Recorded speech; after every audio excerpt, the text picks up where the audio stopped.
Punisatatu Makara. There we go. Tome Gamos straight away. Matthew Lynch in there with the Irish, and that's it, Matthew. That's the end of it. That's about as far as my ability goes with regards to the old Oshguelga. But let's have a little look-see at a list that the Athletic have announced, apparently, that Liverpool are keeping an eye on, genuine targets for our summer midfield recruitment. I don't agree with every name on this list, but at least it is a list, so let's go through it and see what you guys think. We'll start off with probably the most prominent one recently, which is Mason Mount. They say that Mason Mount is, of course, a target of Liverpool's, and that makes sense. I'm also fine if we don't get him, and I can't be the only one on this, right? So I've seen a mix of things about Mason Mount. Some of them that he really is excited to come and join Liverpool, but then there's been some more stuff recently saying that he's had a conversation with Todd Bowley and that the potential of Mason Mount remaining at Chelsea is still there. And I'm fine either way. I'm fine if we sign him. I'm fine if we don't. He's not a signing that's going to get me up off the edge of my seat and make me feel like we're going to be title contenders next season. It felt like a mixture of availability, a box-ticking exercise because he's homegrown, and a little bit that Jurgen Klopp thinks he can do something with him. So I'm fine on Mason Mount if it goes one way or the other. In fact, when I seen Manchester City linked with him yesterday, I just thought, fucking have him. Get him, sign him, do what you want. I'm not overly arsed about Mason Mount, if I'm being really honest. The next name on the list, though, I think is where we'll start to come together a bit more. That name is Alexis Mac Allister. So Alexis Mac Allister, I think we all agree, is in the defo want to see us considering pile. Is that fair? Don't want him. I know we need a homegrown player, but not him, said Lance with regards to Mason Mount. I want Mac Allister and Thuram. Now, interestingly, Thuram is not a name on this list, but we'll go through the list anyway. So would you rather me go through the list one by one and have a chat about each one, or do you want me to just rail off all the names and then you guys can bring up the ones that you want or don't want? I mean, whichever way works best for you guys. That's easy for me. I'd love Mac Allister, said Mike. Ramsey from Villa would be nice, said Rex. A lot of people have been mentioning him. I don't know that they'd be willing to sell because Unai Emery's looking to build something there. I think he signed a new deal last year, if my memory's right, and I just don't see that the appetite would be there to sell him. Right, so Rail Off, I think, is winning on this. So I'm going to go fly through the list and then we'll go back over them. So Alexis Mac Allister, Mason Mount. Third name, Ryan Gravenberch. Fourth name, Moses Caicedo. Then it's Matthias Nunes, Conor Gallagher. Bruno Guimaraes is the surprise one that's really popped out today. And Yuri Tielemans. That's the list that, according to Transfer Deadline Day Live, they have credited to the Athletic as being their source for that list of midfield targets. Now, for me, Alexis Mac Allister, Ryan Gravenberch, Moses Caicedo, that's probably the only three from that list that would I'd really feel like is achievable or is common sense. The Bruno Guimaraes stuff is absolutely mental. Like, let me just give you more context on the Bruno Guimaraes stuff, actually. 1 second. James Pearce has been credited as saying Liverpool's recruitment staff rate Bruno Guimaraes highly, but they also recognise Newcastle finishing in the Champions League places would make it much harder to tempt the Brazilian international away. I mean, I would go as far as to say that there's no hope in hell that Newcastle would have sold Bruno Guimaraes in any circumstance because he's been an unmitigated success for them. The fans love him. He seems to love playing there. And, you know, we had that opportunity like anybody else when he was at Lyon to try and get him. And I don't remember his name being linked to us much at that time. So that's the name for me that really surprised me on that list. Because it doesn't make sense, right? And also Yuri Tielemans, that's another name that screams opportunistic to me rather than the right fit. You know, he's out of contract at Leicester City. Doesn't look like he's going to sign the new one. And again, I've not really seen much to suggest that he'd be a good fit. You could understand it to some extent because he has a moment of magic in him. But would you get that consistency if we're really looking to rebuild the midfield? He's not one of the three that I'd be wanting to bring in. So yeah, let's go through anyway. Who does Bruno play for? Is that a serious question? Surely that's like, he plays for Newcastle. Surely we know this. But look, anyway, there's a couple of names that are missing from that list, right? That I think we'll all agree we'd either like to see on it or we're wondering why they're not on it. Ugarte, that's one that I think a lot of people have had the wool pulled over their eyes today. I don't think that there is. I think that story's bullshit, by the way. The one that's doing the rounds today around Liverpool, Liverpool looking at him. I don't think that's true. I think it's a fake story, and I've not seen, been told, or read anything to say that that's a true situation. It's more a case that it's somebody who Liverpool fans would like to see, but I've not seen anything to say that we're really in for him. And also, another name missing from this Athletic list is one that you guys are pointing out as well, and that is Thuram, somebody we spoke about yesterday. He plays for Nice. Father Lilian Thuram won the World Cup. He's 6'3" or 6'4", really good age bracket. His stats look very good this season. And I would like to think that he's somebody that Liverpool are at least considering. But again, to see him not be on this specific list from the Athletic. Now, look, I'm not saying that the Athletic are trying to say that this is the definitive list of Liverpool's targets. This is probably the ones that they can say with a degree of certainty that they know Liverpool are looking at. Tielemans or Kante on a free. I don't think we can have the luxury of wanting the free signings. Not for the stage we're at in our development. I think we need to just go and get the 2 or 3 midfielders that we actually need and want. There's a few more links though that I want to go through, but on that list for me, Mason Mount, I'm not fussed. Alexis Mac Allister, yes please. Ryan Gravenberch, absolutely, particularly if the numbers match the ones we've been seeing. Moses Caicedo, I think we'd all take in a heartbeat, but I think we may be priced out of that one. Matthias Nunes confuses me because, again, if we really wanted him, why didn't we sign him last year? Also, he hasn't really done much this year with Wolves to justify us coming back in. I've seen him linked with Barcelona, which is strange. Conor Gallagher, no thank you very much. I think he certainly strikes me as a big fish in a small pond type player. I don't think I'm not convinced enough. He has potential, but I'm not convinced enough. Bruno Guimaraes is a non-starter. I don't even know why we're considering that or looking at him because he's a Newcastle player and they won't lose him. And then Youri Tielemans is a no from me. So Alexis Mac Allister, Ryan Gravenberch, Moses Caicedo, they're the ones on that list for me. I think we'll get Mount because we could do with a homegrown player. Yes, we do need a homegrown player. For me, I'd rather get the right players. And yes, I know we have to have a certain amount of homegrown players, but I've always got the feeling that he wants to stay at Chelsea. If it can be sorted out, if the right manager came in, and it looks like that manager could be Pochettino, and basing as well off the news that he's had a conversation with Todd Bowley about his future, and that there's a possibility he stays there. Hi Craig, Thuram, Liverpool have been scouting since he was 17 at Monaco. Also, Neil Jones said Youri isn't a target. With regards to who is a target and who isn't a target, it's hard to know who to believe, right? So Neil Jones may say one thing, and I guess they could have all have been briefed from different people about different targets, so I've got no idea. I'm just trying to bring you the transfer stories that I see in the media and talk them through and see if there's credibility. Now, with regards to Thuram, I'm starting to really warm to the idea. The more I look into him, the more I see, and they are only clips, I won't lie, the more I think, okay, I can see attributes there that would transfer well into what Jurgen Klopp would want. And also, I think price-wise, be a realistic number that we'd get buying a player from Nice. Probably controversial, but I'd rather Thuram over Barella. Well, Barella isn't on this list, so you know that probably hasn't escaped your attention either. Okay, here's one from Choria80 that our friends at Liverpool Transfer Room or LFC Transfer Room have posted. Say Liverpool are not out of the race for Jude Bellingham. More chance that he stays at Dortmund for one more season. Simon Jones of the Mail has said that Barella is on the list of Liverpool midfield targets for this summer.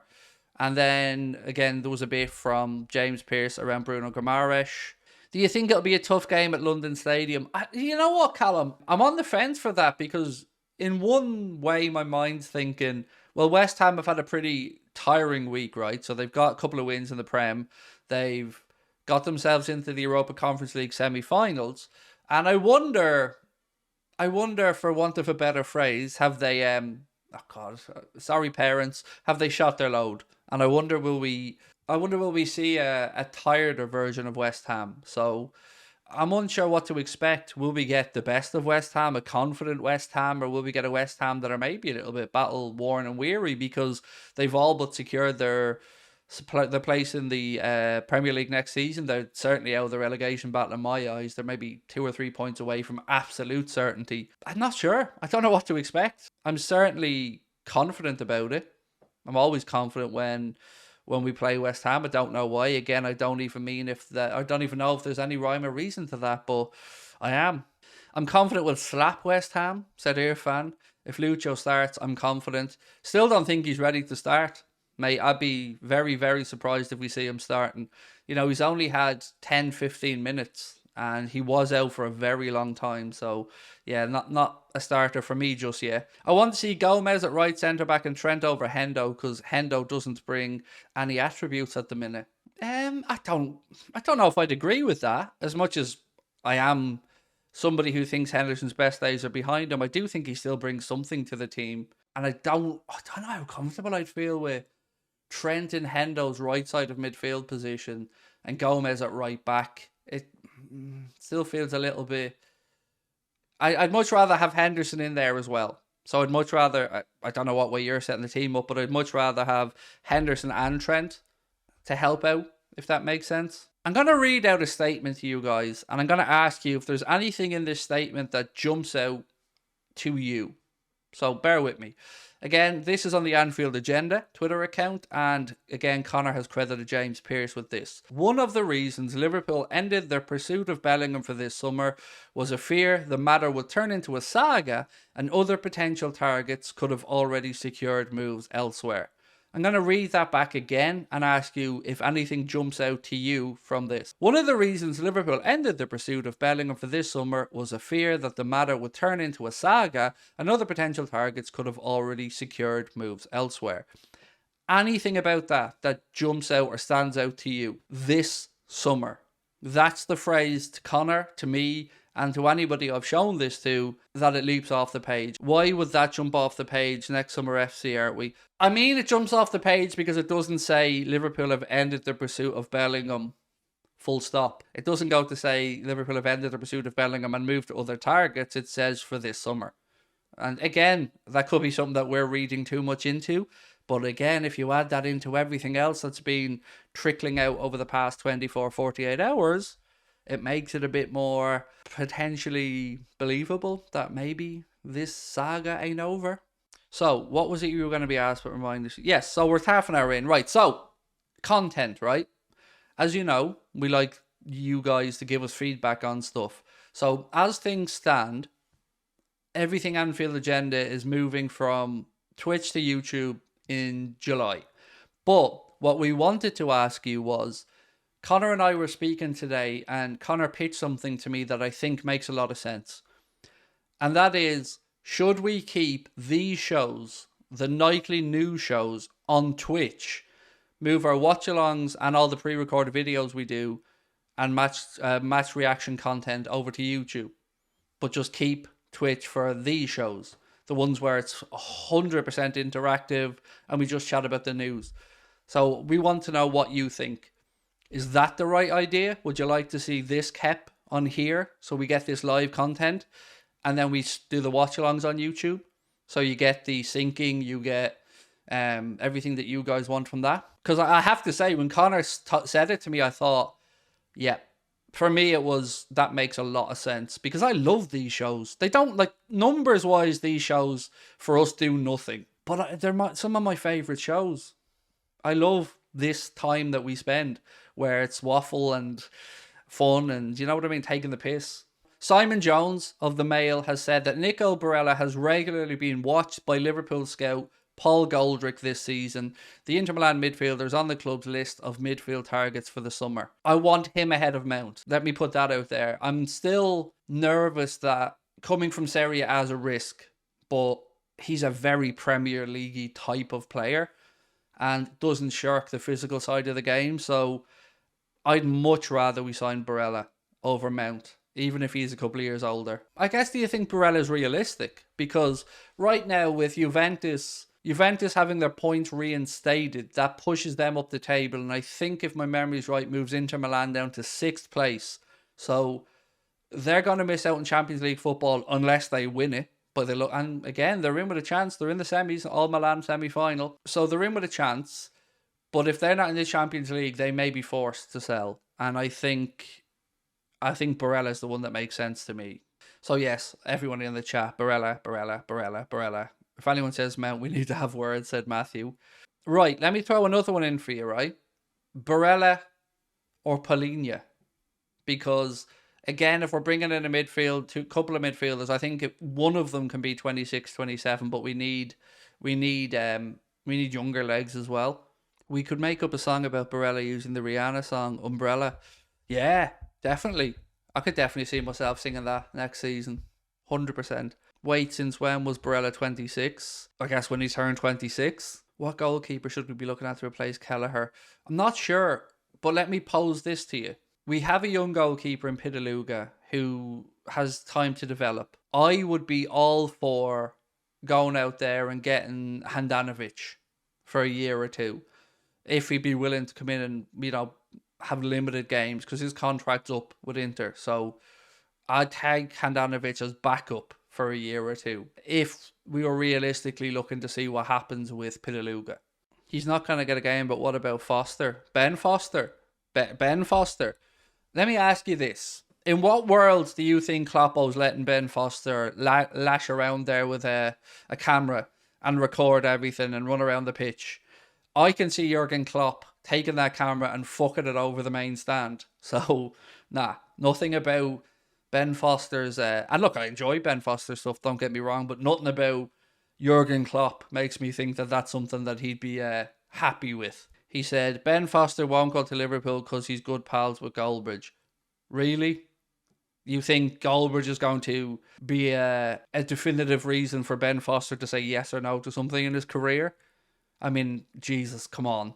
I know they do shows together and all that stuff, and I know they're mates, but that's silly. The backup keeper's a tricky one to decide, said TOTT2KZ1. Do you go for a young, hungry keeper who would play every game in the Europa League, or go for a sort of over-the-hill keeper who's happy to play second best? I think because of the situation we have with Pitaluga, the older head probably makes sense in the short term. But then again, if we go with the other option, mate, there will come a point like there has with Caoimhin where you have to say to yourself, well, do we have to let this kid go play football? Because Alisson's not going anywhere for the immediate future, and rightly so. So it's a really tough one. Like, being a backup goalkeeper, bringing in a backup goalkeeper, so tough to get right. How many years do you reckon Alisson has left? I mean, realistically, 6 to 8. A goalkeeper can play till 38 easily, if you look after yourself, and he looks after himself. Yes, we were linked with that keeper from Anderlecht. Yep, very good show. But what I've read on that is that Anderlecht ideally want to keep him for another year. Verbruggen, is that the one? Yeah. I read one article about that, and that was maybe a month ago. Polish keepers on loan at Stockport. Kamil Grabara. Or is his contract up at the end of this season, perhaps? Kelleher out, Bazunu in. Oh, I'd love that much. I'd love that. Not because I want to get rid of Kelleher, but I love the idea of having an Irish keeper, of course. Do you think Kelleher will go to a Premier League club? Yes, and there is no shortage of interest. I think it was James Pearce wrote something recently that said that Premier League clubs had inquired about at least a loan from Liverpool if Liverpool wanted to loan him out. Reckon Kelleher's better than Lloris? Of course he is. Lloris has the ability to make worldies, but he has mistakes galore in him as well. Craig, you're certainly the best Liverpool fan channel there is around. I'd much rather watch you than Redmen TV. At least you're honest and don't stick up for the owners.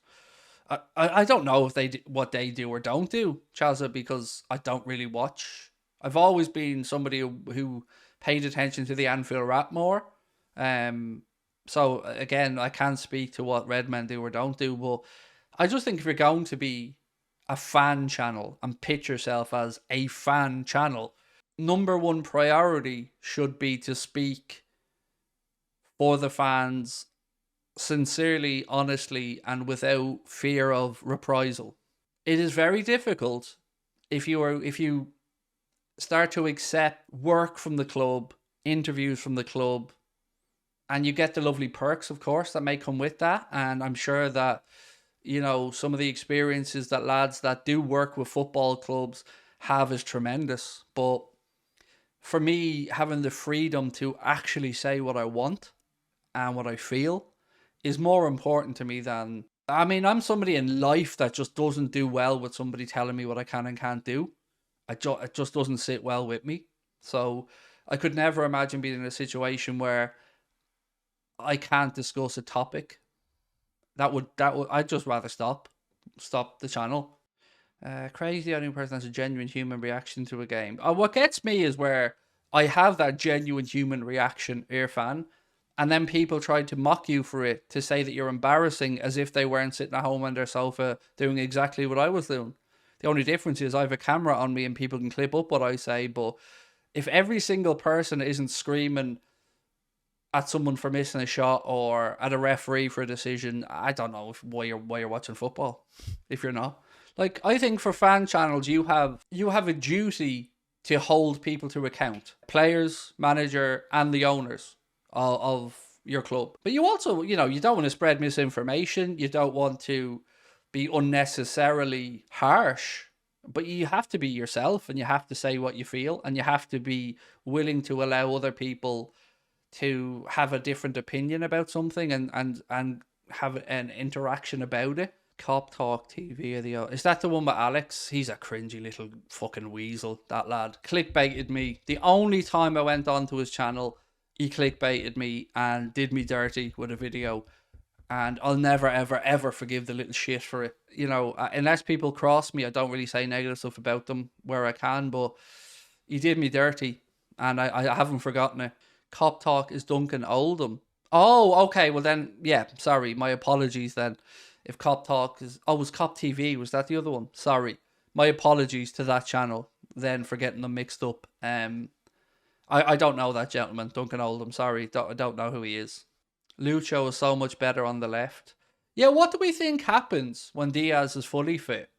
What do you think Klopp does with the attack? I guess the question is, who misses out? If Salah's here, he plays.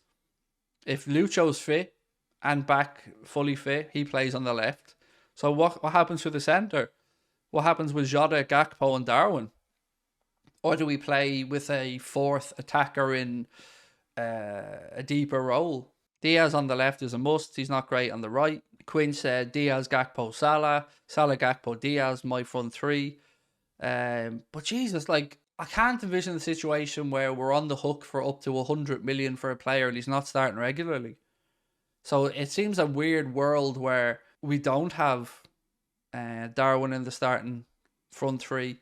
Be a very expensive rotation player to have at the club. You think in the long term you may see Lucho shift to the right, Darwin on the left with Gakpo to the centre. Long term, I mean. It's a great problem to have, Gossamer. Definitely, mate. 100%. It's a great problem to have, and I wish we had a similar problem in midfield. But yeah, look, to have Jota, Darwin, Salah, Diaz, Gakpo, and then the youngsters as an option up top, I mean, that's pretty good. Maybe, do you think we let Salah go on a free? No. I think, how do I say this without sounding like I know something I don't know, because I don't. But my guess would be that Salah leaves next summer. That's my guess, and it's only a guess. 4-2-3-1 with Gakpo as a 10, said Alfie. Yeah, if we I think a 4-2-1-3 is more possible with those two midfield players, whether it be, let's say, a Mac Allister and Barella, Mac Allister and Fabinho, Mac Allister and Bajcetic and whoever. Two really good, athletic, clever, holding type midfield players to shield the defence with then four attacking players ahead of them makes sense to me, alright, but I don't know in which way Klopp lines them up. Again, I'm like you, Mutz. Mutz said he'd like to get money for Salah if he leaves. Same. I very much agree with you. Lucho plays right wing for country. I think he's just knocking the rust off being out for 8 months. I think, like, just because we have this idea that he plays on one side doesn't mean he can't play on the other side to me. If Salah did move on, yeah, you'd still be left with Jota, Diaz, Gakpo, Darwin, Cade Gordon, Ben Doak. I think if you play Gakpo to the centre, you need Nunes or Jota off the left, said Sam. Or if you play Diaz on the left, you play Nunes or Jota up front, if you see what I'm saying. Could Nunes play on the right? Of course. Anybody can play anywhere, mate. It's, look at what happened with Sadio. Sadio was a right-sided player. And then when Mo came in, Sadio shifted across to the left. Lundish said, I love our attack. Our midfield needs a rebuild. I've said this all season. I don't think we're as bad or as far away as people think we are. I think if we get 2 or 3 midfielders, and look, if Klopp wants to exchange Matip because of the contract situation for a younger centre-back, I get that. But I mean, look at our squad. It's not shit overnight. There's a reason we had to fall off this season. Injuries, not refreshing midfield, and mental and physical toll of last season. It's not rocket science. So I think if you add in that midfield, a few more younger, fresher legs, that the attack's been refreshed really well, and we've got plenty of options at the back. Well, yeah, much love to you all. Have a wonderful evening, and I will chat with you guys tomorrow. Take care. Bye-bye.